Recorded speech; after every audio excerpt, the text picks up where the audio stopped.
you deserve a better betting experience. Every time you bet with Fanatic Sportsbook, win or lose, you get up to 5% of your wager back in fan cash. Spend it on jerseys, fan gear, bonus bets, and more. And for a limited time, bet and get up to $1,000 in bonus bets over 10 days. Welcome to the most rewarding sportsbook.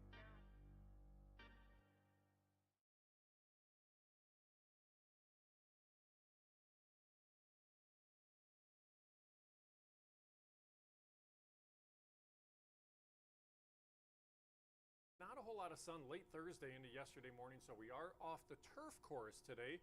But you know what? It's a beautiful day for Derby Day. A lot of good racing on the main track today. I can't believe it's already Derby Day. Just kind of snuck up. And yeah, we got some weather, but you know, it's a long season. We're going to go all the way until October. So you just kind of do what's best. And I think for the most part, I mean, there are some scratches, but the races were still competitive. Right. And even some of those off the turf races, I think you can still try to find some value. So remains a good card on a big day of racing. Yeah, it is a big day of racing. We'll look through our card. We'll look through the Kentucky Derby at Churchill Downs as well, as we're going to be staggering our races. 6 races before the Derby, couple of races after the Derby. Big crowds here at Hawthorne today, so you want to make sure that you get your wagers in early. We do have a nice barbecue set up on the apron level as well, so that's very cool to check out. But we also have all of our Club Hawthorne OTB locations. They're very busy. There's parties going on at each of our locations, and let's take a look at what's going on at one of our Club Hawthorne OTB locations.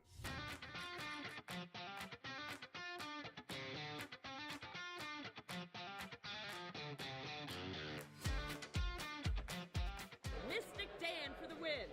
Number 4, Catching Freedom. Come on, I want that long shot. Number 14. Go 14. Oh, we're going for Catching Freedom. Number 4. Let's go Catching Freedom.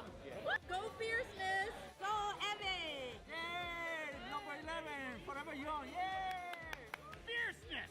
Catching Freedom gonna win it all in the Kentucky Derby. Yeah! Bet the 4 for the Derby. 4 horse. Yeah! Track Phantom. All right, T.O. Let's go, T.O. I bet them all. I can't lose.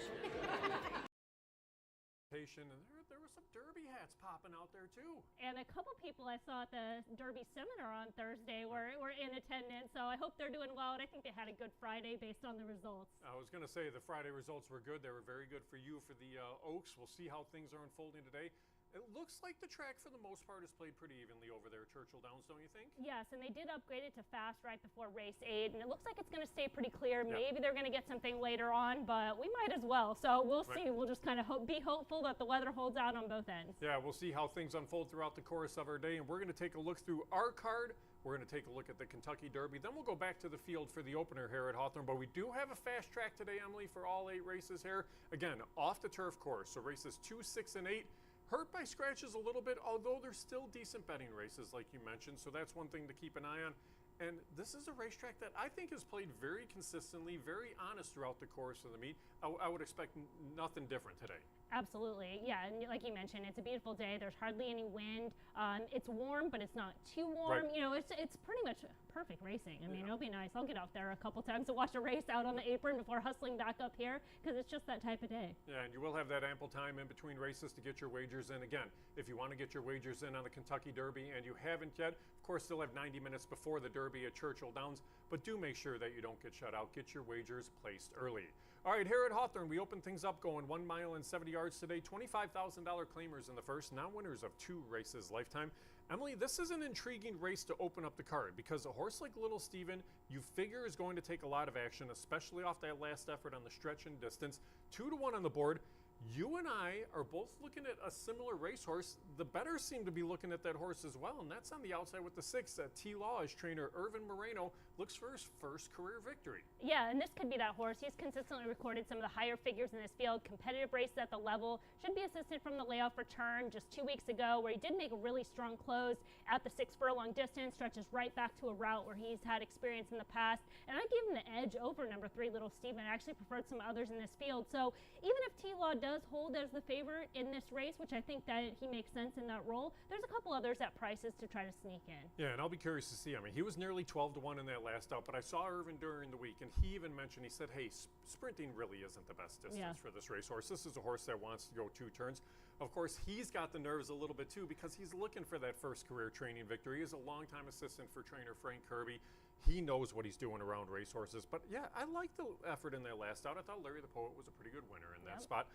But T-Law around 2 turns should be able to rate relatively close, should be able to run on late. Israel Hernandez gets the return ride, so I'm with mix as well. We'll see what we get out of Little Steven, who's going to take a share of action, has been competitive. But again, let's see kind of what prices are like when we get a little bit closer to the opener when we come back and take a look at that race. All right, race 2 today off the turf, 5/8 of a mile on the fast main track. Scratch the 4, the 5, the 7, the 10, 11, and 12. So it leaves a field of 6 to line up. But like you mentioned, it's still a good competitive field of 6 in here. And what's interesting, I think Samarita's way better on the main track, who could be tough. But I think the horse that you also gave a look to in Problematica on the outside is another one that I think probably may even be a little bit better on the main track also. You know, after the scratches, I think it changes the race shape a little bit, and I don't disagree with both those points, but they're both horses that kind of share a similar running style on this surface, so I think the race actually sets up perfectly for Angel Express. Sure. And I'm upgrading her, and I didn't mind on the turf either. I just thought this was a great spot, second off, projected to improve, had some traffic, was a little bit warm, so I'm going to keep an eye on the paddock. And yeah, I just think that this race sets up perfect, that there's a few that can duke it out up front and just kind of set up Angel Express to just sit right off those runners, get first run. And as far as Samarita, like I'm in her camp. I stand, right? Like when she ran at Keeneland, loved it. But I thought that race was really taxing, and so I'm just a little bit concerned, especially if there's pace pressure, and then there's some value opportunities. Yeah, and this is an interesting race because you have a horse like Samarita who has been running all those starter races. You have a horse like Angel Express who ran in the allowance in that last out, but I think that was a little bit tougher allowance on the main track in there. And then the horse like Problematica, who was pretty impressive in victory and breaking the maiden. So I'll be curious to see kind of how the action goes. I think Samarita will take a lot of the action there, but kind of who takes money underneath. But that's a good competitive second race, even with coming off the turf. I thought the third was intriguing too. Starter Allowance Company in the third. They go 5.5 furlongs in this spot. It's only a field of 5 to line up, but the big questions kind of revolve around Rivs on a Roll. This is a horse that, when at its best, is probably the best horse in this field. The question is, what are we going to get out of Rivs on a Roll? And if this horse can clear off some of the others in the spot, then is the horse long gone? That's the scenario I'm hoping, because this is the field of 5. You can make a case for every horse in here. There's not a single horse that they won you'd be like, oh, wow, that horse that came out of left field. So I landed on Rivs on a Roll because it is a compact field. They are the favorite, and I think it is going to be that scenario where if they're able to show their early speed, that could be it, and they're gone. So I'm playing it that way in the compact field, but by the time post time comes around, we kind of see everything, see the odds, maybe that switches, but at this point, I'm going to stand with Rivs on a Roll. And it's interesting, with Jareth Loveberry shifting his tack over to Churchill Downs right now, David Cohen in the ride, he's going to pick up so many live mounts. He's got a lot of horses that can run big races.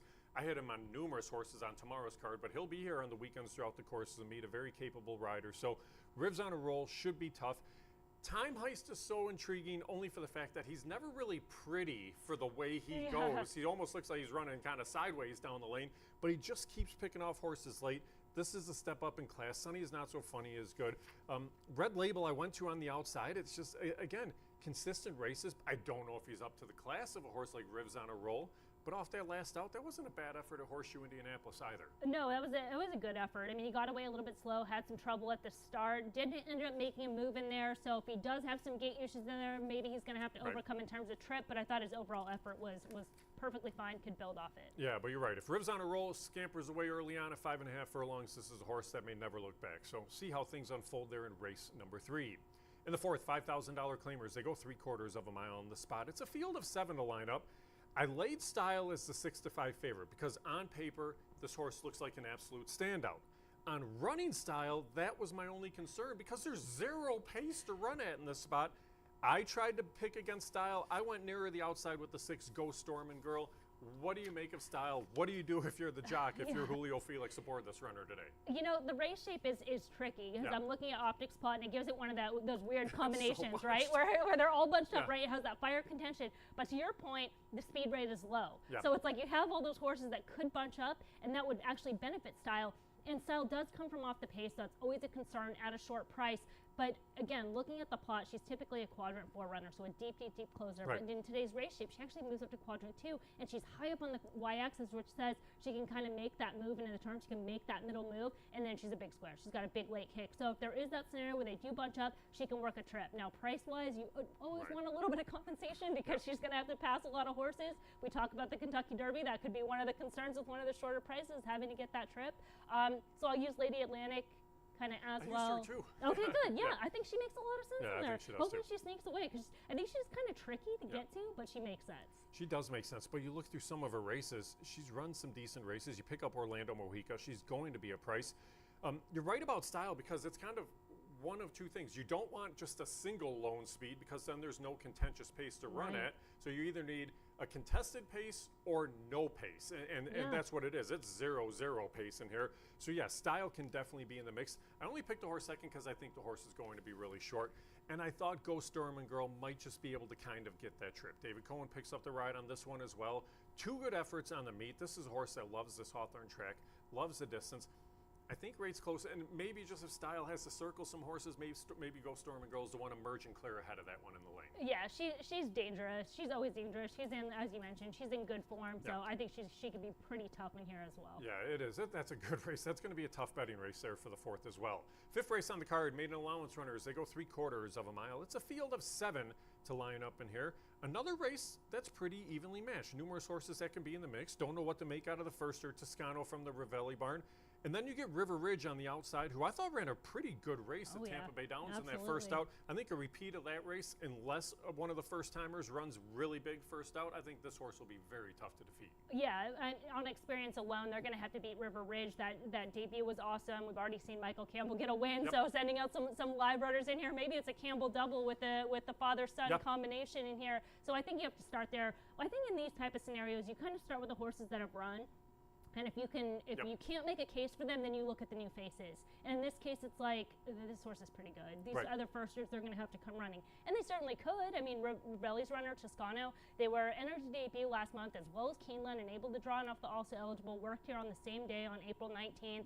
Obviously, this barn has been, certainly can send out a first-time starter. No surprise there. I saw Breeze back in January, and they were heads up with Ravenstown at that time, but haven't seen anything since. And then number 1, Young Mischief. I also wanted to give a mention to. They were entered early on in the meet, and this barn can be pretty sneaky. I like that other spot better, but not going to discount this 4-year-old as well. If you remember, this barn had a 2-year-old last year that came out first Oh, out I and ran remember. a big race. So definitely want to give that one a little bit of a look. And I'm with you. Like you said, start with the horses that have raced. Okay, well, River Ridge ran well. Pontus ran okay, but I think there's a gap in between those, which is the reason that I split those up with Toscano in between, just knowing how well the Ravelli runners do early on. But it is going to be River Ridge for me there in today's 5th. 6th race on the card. This is a big one because the AEs draw in both main track onlys. We scratched the 2, 3, 4, 5, 7, 9, and 11. So there's still 6 to remain in here. But when you get Jeff the Lion coming in, you get Bialia coming in, and Red Hornet was a later scratch. This was a horse that was not originally scratched out. It really does change the complexion of this race going to the main track. Yeah, it can move up a horse like Landmark Deal, who I kind of gave a look to anyways in the spot, certainly from a pace advantage. And even from a pace advantage, I would give the edge to Jeff the Lion over Bialia. And, in terms of individuals, they're pretty tough to split. But in terms of run style, Jeff the Lion and Michelle Boyce has been so live and sending out live runners. So if those two are Jeff the Lion's higher than Bialia, who I love Bialia a lot too. I think such a good racehorse, but has to come from off the pace. I'd give Jeff the Lion the edge even on value. And then Landmark Deal, as I mentioned, just could try to show that early speed. I use the same 3 horses. Okay. I think they're all going to be right there. Of course, they're going to be shorter prices in here, but all of them could definitely be in the mix. But yeah, it's going to be Bialia for me on top, just for the fact that the horse ran a couple of races this meet. But you're right. Landmark Deal, I think, could run a big race in this spot, and I think this is a horse that probably is even maybe a little bit better with this race moving to the main track. Race 7 today, $15,000 maiden claimers. This is going to go, I believe, right after the Derby. We'll see how things unfold throughout the course of the day, but there's 9 of them in here. And you look up and down this field, again, it's a pretty competitive bunch. I've thought the outside 3 horses could all be factors, and then maybe Lucky Pal on the inside. I think you kind of saw things similarly. It's just a matter of kind of what the pace scenario is going to be again, because nobody truly is really committed to the front. Yeah, you're right. It kind of has that same scenario where there's a lot of horses that could bunch up, but no real E-type runner that's going to get out there and set the pace. Number 7, Defiant Malice, deserving another look. The Connections had the slight drop, looking to clear the condition, had legit trouble in both the local starts this season, still showed some running spots. I know you liked him the first time. Yep. I liked him the second time. Maybe third time's the charm. Everything comes together. And then in terms of race parts, a lateral move, despite the claiming tag rise for Lucky Pal, and they could just get the right trip, be a little bit sneaky at a price. So I'm going to kind of key around those two, but, you know, come post time, maybe throw in some others, because it's a good betting race, and it's going to come right after the Derby, so we could get a lot of attention as well and juice out some of those pools. Yeah, the turn back in distance was the reason I went to the speedy one. I think this horse is just a better sprinter than a router. We'll see if that turns out to be the case, because that first route, and I liked the horse that day, just kind of stalked the pace and had nothing left in the lane. So maybe turning back to the sprint too. Yeah, and I kind of like that move, because it was one of those where they were out there showing a little bit of interest, and as soon as they lost ground, took the horse in hand, and that cut was back. It, So, you know, it's kind of one of those where you're like, okay, maybe that was a prep, or at least we're going to be able to see him move forward regardless. And I never mind that move when a rider wraps up when the horse has nothing left. Yeah. I mean, don't overextend the horse. If they're done, just come back. You know, and you live to fight another day, and you go from there. So I don't mind that move either. All right, the finale comes off turf, mile and 16th on the main track. Scratch the 1, 3, 7, 8, 9, 11, 12, and 13. The 13 horse is back in tomorrow in a spot where I think that horse is going to win. So we will talk about that when we get here tomorrow. But there's still 6 remaining. And again, it makes it a much tougher race, because degree of risk was going to be very tough to beat on the turf. On the main track, you can make a case for every single one of these racehorses. You know, you really can. And then you have the one Danville that'll draw in that just kind of moves up naturally in this spot. But it could be a scenario where Danville's part of that early pace, even though he's on the outside in a compact field, because you have Run With Heart who's on the inside. So it's kind of one of those, like, they're both going to have to get out there. And then you have a horse like Aqua Cat who's right in between them that can be close to the pace. So it might be one of those races that it would set up for a dapper dude who's kind of got some form, maybe wanted to be on the turf, but at least has that conditioning. Our Ice Shard might be a little bit light, Span might be a little bit light, but they could also fall into that trip if those three. So it is an intriguing puzzle to close out. I thought degree of risk, it was, you know. Yeah, on the turf it's going to be super tough. I think my analysis said he could start in the parking lot and he'd still win. Right. He looked really tough in that race. Yeah, he did. He looked very tough in that race. It is going to be Dapper Dude for me, the horse I'm going to land on. I think, like you said, you get pace from the inside, you get pace from the outside. I think he's the one that picks him off late. All right, that's how we see the 8 races here at Hawthorne. Before we look at the first, Emily, the Kentucky Derby today, you did the seminar throughout the course of the week. There's 20 horses in there, which is wonderful, especially after last year when it was scratch after scratch after scratch. Encino, the 9 is out. The 22 Magatu was out. 21 Epic Ride is in. How did you see things unfolding in this year's Kentucky Derby? You know, it's an interesting race, because I think you have 2 horses that have been kind of the standouts and have done so impressively, right? So, and in 2 different ways. So you have Fierceness, who's been impressive on the front end, really dominant on that end, and then you have Sierra Leone, who makes that big sweeping run and catches everyone's eye. So it's like you start with those 2 horses, and you're looking at the race, and like neither one would be a surprise. Sure. But you have Fierceness, who, when he runs really good, he runs really good. But he also has kind of things in his favor, right? In his most recent race, they went very slow early, very slow late. He was lone on the lead. You're like, that's definitely not happening in the Kentucky Derby. Right. No shot. Right. And then you have Sierra Leone, who makes that big run from off the pace and is probably the best closer. But then you're like, how many horses is he going to pass? Right. We haven't really seen him start and stop. He kind of gets that momentum and makes his move. And if he's able to do that, he gets in the clear in the lane, he's going to come running. He's going to come flying. But if he does have to start and stop, we haven't seen that. Maybe he can do it. We haven't seen it. So both those horses, when they have question marks at a short price, it just makes you want to look outside. At least say, I got to give myself a chance for something in this field. And the horse that I gave a look to is number 18, Stronghold, because he has a similar run style to Fierceness, where he can be on or near the lead. He has foundation. He has foundation at Churchill, which these are California connections that brought him out to Kentucky. So I think that could have even shown intent right from the jump that maybe we have a Derby horse here. Let's find out. The race that he broke his maiden in, he beat a couple horses in his field. He beat Track Phantom. He beat Resilience. So he's been kind of class tested that way. He doesn't have to face any Baffords. I know he's coming out of some shorter races. Might not have those jump up figures, but he's improving. And he runs to his competition. His 3rd start of the form cycle. And just go through the list, and class, yes. Speed, yes. Run style, yes. Form, yes. And price. And price. You're and gonna it's get the like, price. you know, and yeah, I hope so, because I left my house today and I told Frost I'm going to come home rich, and I really don't want to let my son down. So You'll be fine. Well, and the thing that I talked with everybody about with the Kentucky Derby is, here's the thing.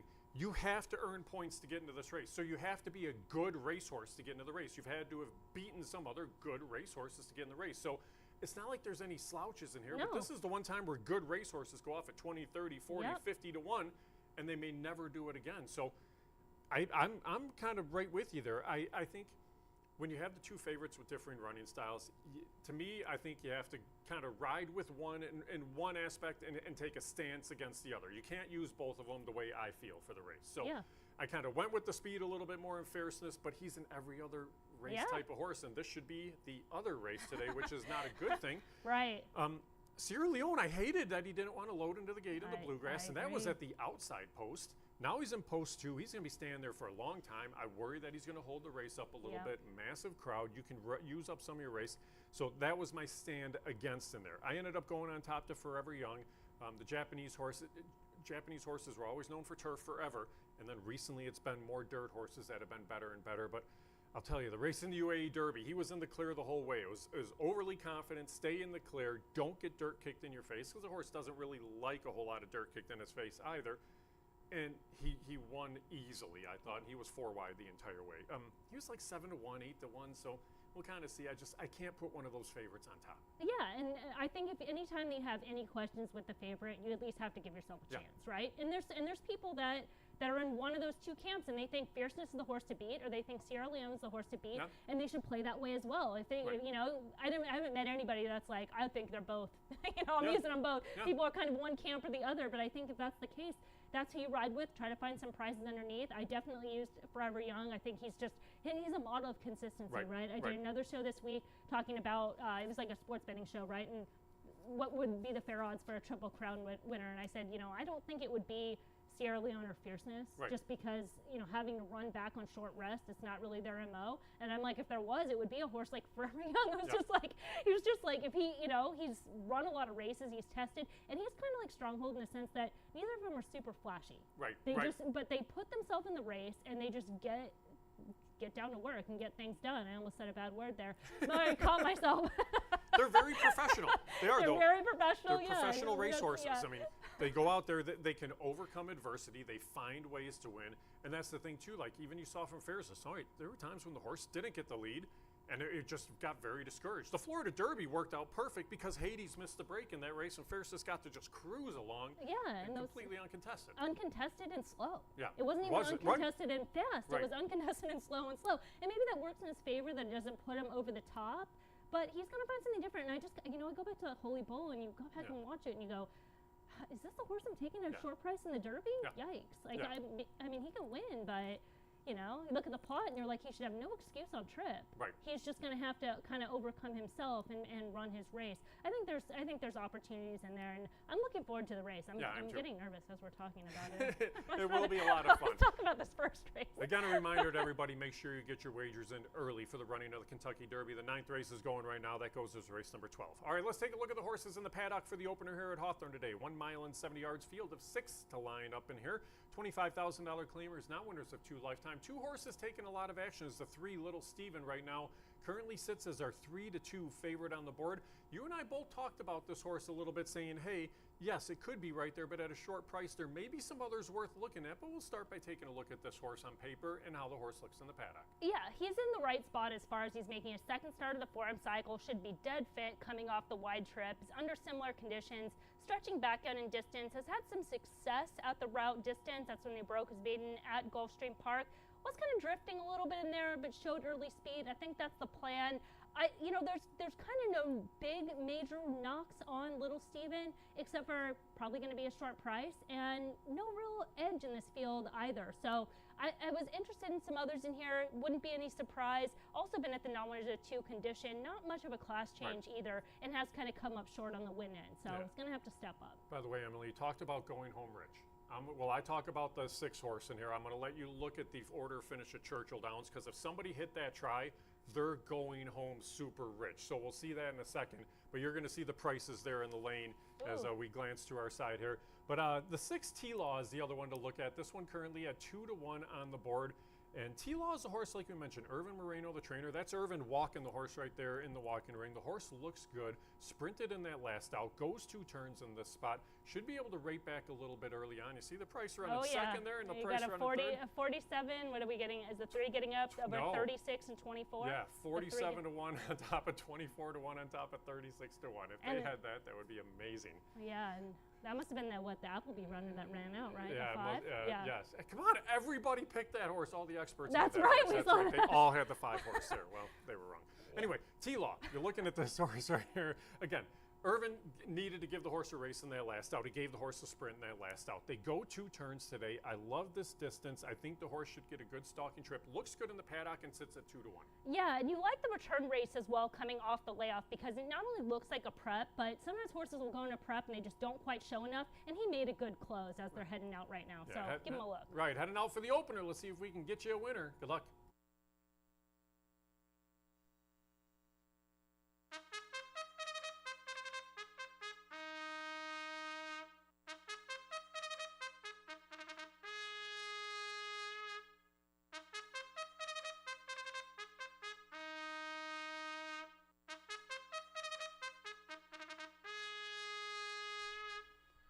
Coming on the track for the Saturday opener here at Hawthorne, they'll go 1 mile and 70 yards on a fast track. A reminder, we are off the turf today. All the races on the real dirt track. Track is fast.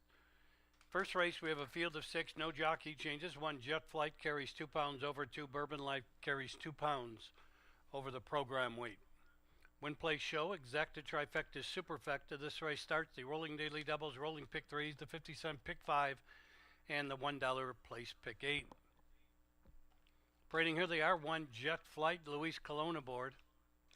2 Bourbon Life, Olaf Hernandez in the irons. 3 Little Steven will be handled by Orlando Mojica. 4 is Silver Chiller with Rashawn Blanche. Number 5, Ancient Man, Frank Reyes riding. And number 6, T-Law, Israel Hernandez will bring him to the gate, and they'll all be there in about 6 minutes. Kick off the Saturday program Hawthorne off the turf, track fast at Hawthorne.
Racing fans, we do thank you for joining us wherever it may be across the betting network. This will be the final call for your first race selections, including rolling doubles, rolling pick threes, the 50-cent pick five, and the $1 place pick eight.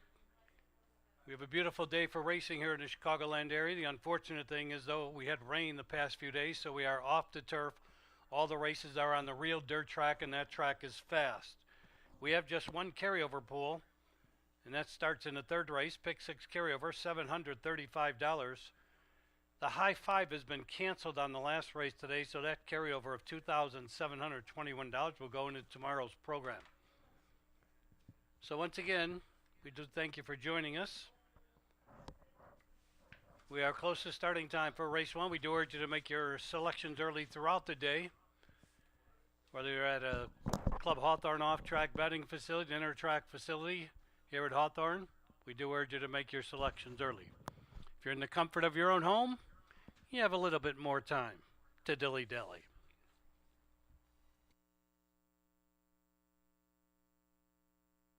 A reminder, if you're here at Hawthorne today, the outdoor barbecue's fired up. Delicious food at the outdoor barbecue available. The outdoor barbecue is open for your convenience here at Hawthorne.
Moving towards the gate here at Hawthorne, less than a minute. Better hurry.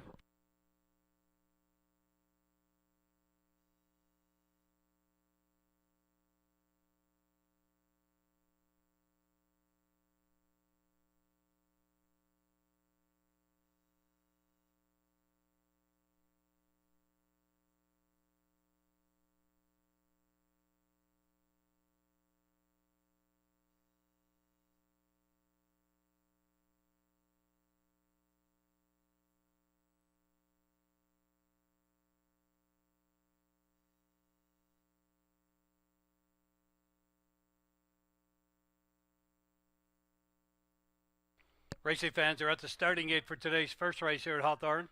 First of 8 on the Saturday program. Once again, we are off the turf today. All the races on the real dirt track, and that track is listed as fast. Horses are entering the starting gate for race 1 at Hawthorne.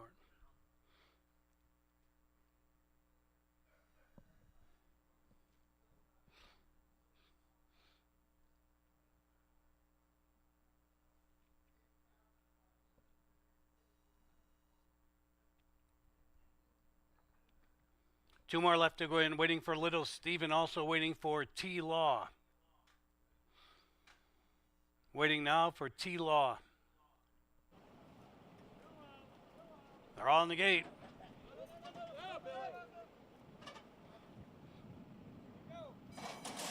They're up and running.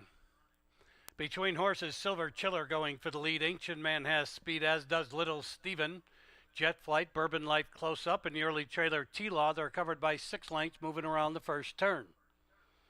On the inside, Little Steven. On the outside, Silver Chiller. These two heads apart for the lead as they move their way to the back stretch. Jet Flight down along the rail in third, and then on the outside, Ancient Man is fourth. T-Law's moved up a spot fifth. Bourbon Light is sixth along the rail as the trailer. They have 5 furlongs to go in the opener. Little Steven leads a neck. Silver Chiller still right there pressuring him second. 5 lengths back, Jet Flight third. And then it's Ancient Man alongside that one fourth. Splitting Horses, Bourbon Life. T-Law caught 4 wide. They move around the far turn. Little Steven, Silver Chiller still locked in ahead in that duel. Jet Flight right there along the rail in third. And then up on the outside, T-Law rallies in the fourth. In fifth, Ancient Man, Bourbon Life. Back at the end, they come to the top of the stretch. Drifting out, Little Steven. Here's an opening for Jet Flight, and he knows what to do with it. Silver Chiller carried wide. Around the turn, they're in the stretch. Jet Flight comes off the turn with the lead. Little Steven battles out on the outside. Second, T-Law picks up the leaders, and towards the inside, Ancient Man. A little more than a furlong to go. Little Steven towards the inside. Jet Flight, T-Law closing along the rail. They're in deep stretch. Little Steven on the outside. Jet Flight continues to drift out. T-Law down along the rail. They're coming to the wire. Jet Flight, Little Steven. Jet Flight finish first. Little Steven second. T-Law, Bourbon Flight, Ancient Man. And looked like the rider lost the irons on Silver Chiller at the end.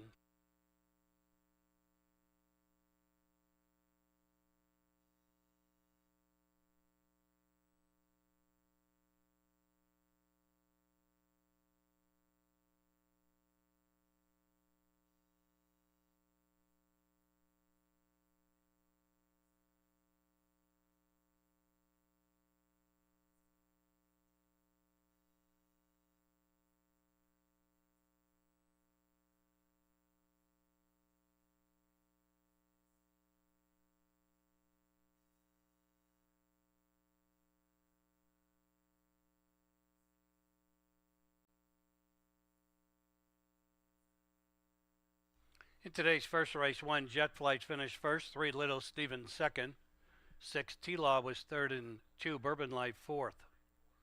1362 is posted. It's unofficial. 143.09 the running time.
Racing fans, please note we have an objection in this race. Jockey Orlando Mojica, who rode number 3 Little Steven, has lodged a claim of foul against 1 Jet Flight.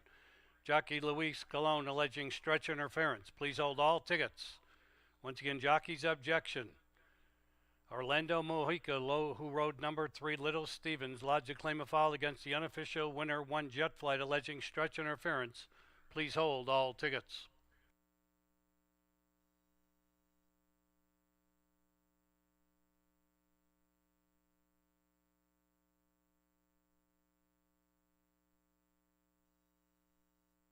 Racing fans, correcting that earlier announcement, it's a trainer's objection. Trainer Cheryl Weinbaugh, who trains number 3 Little Steven, has lodged a claim of foul against the unofficial winner 1 Jet Flight. A trainer's objection, 3 against 1, alleging stretch interference. Please hold all tickets.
Racing fans, the result will stand. Stewards have determined mutual interference. The result stands.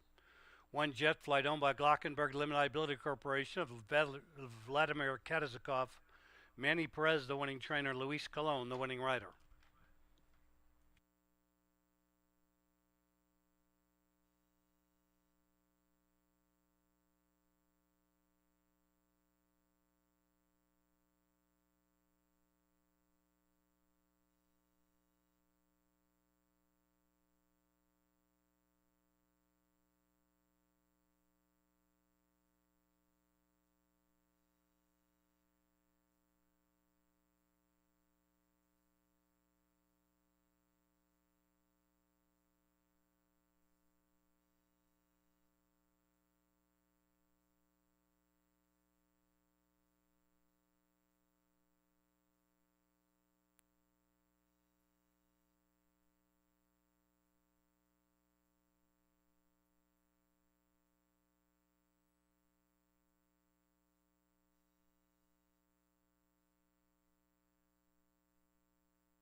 Today's first